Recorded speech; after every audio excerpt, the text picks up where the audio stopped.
my own experience with students is that students tend to, um, particularly with Abraham's character, want to only see, right, what are the good things that Abraham does, like, which is good, right? I mean, right, the author of Hebrews, right, clearly has a very high view of Abraham, right? Abraham had, like, amazing faith in God, but yet also, like, when you when you read the story in Genesis, like, Abraham is very flawed, right? Like, he's a flawed character.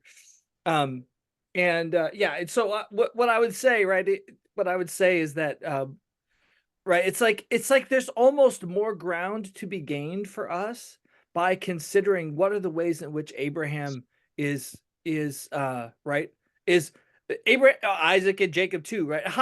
In what ways are they, like, bumbling through, right, this covenant with God thing, as opposed to, um there's yeah, which is really just a way of saying, right, like, we should never forget that these characters are human, right? They're finally human, and our attention should really be about God. Like, what is God doing?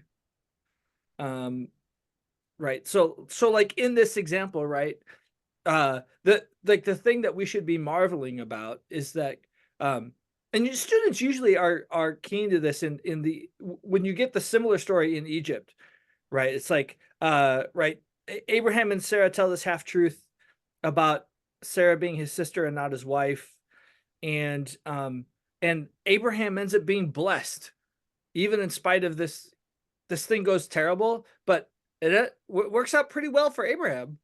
Right? It's like, and we see the gracious nature of God, right? That God, right, God blesses Abraham even in spite of himself, not really because of himself.